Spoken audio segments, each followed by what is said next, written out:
Hello, it's Thinking Time 26. Crucial conversations when the stakes are high. Have you ever walked into a conversation already knowing it could go badly?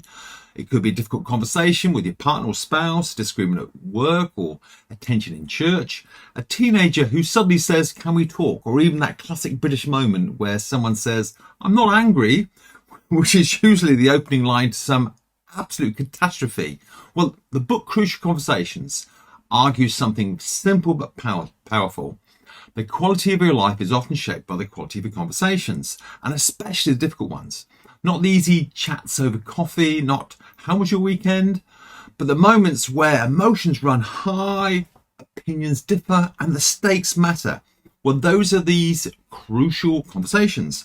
And most people handle them in one of two ways. We go silent or we go violent. We either shut down or we blow up. And what the book says is that wisdom lies somewhere in the middle. So one of the key ideas in this book is that when people feel unsafe, communication collapses. Can you relate to that? It's the moment when someone feels attacked, ignored, humiliated, or misunderstood, and the conversation changes. You stop listening, you stop thinking clearly, you stop trying to understand, you just try to win. And isn't that true?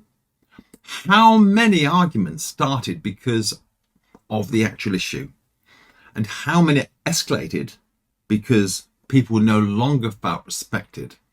And what the authors of this book say is this: great communicators create what they call a shared pool of meaning.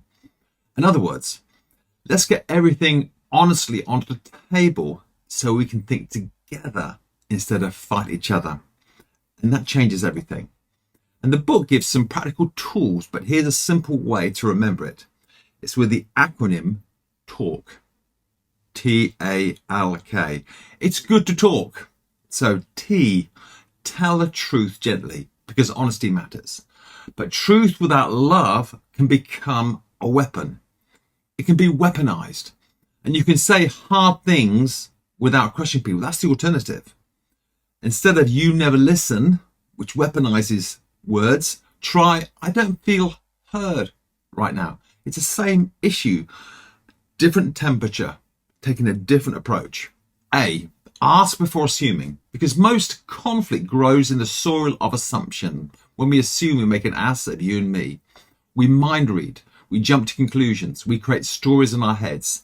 And the book says, get curious before you get furious. And ask, help me understand. What do you mean by that? Can you tell me more? Because questions tend to calm conflict. L, listen. Listen to learn.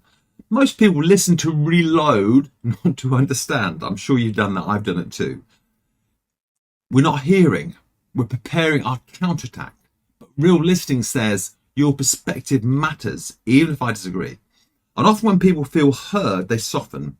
And K, keep the goal bigger than the argument. Ask yourself, what do I really want here? To win? To embarrass? To dominate? I mean, let's be honest about it. That's where we so often are. Rather than being in that key position of wanting to restore the relationship or solve the problem or build trust or even find truth, because great conversations remember the bigger goal. And what's interesting is there's this wonderful verse in the Bible which sums it up very well. Everyone should be quick to listen, slow to speak, and slow to become angry. That's James 1, chapter 19. So it's the quick, slow. And that's not weakness, that's maturity. Because strong people are not those who can shout the loudest.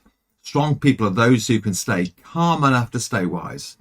Think about leaders like Nelson Mandela. He spent 27 years in prison, yet when he emerged, he understood something profound.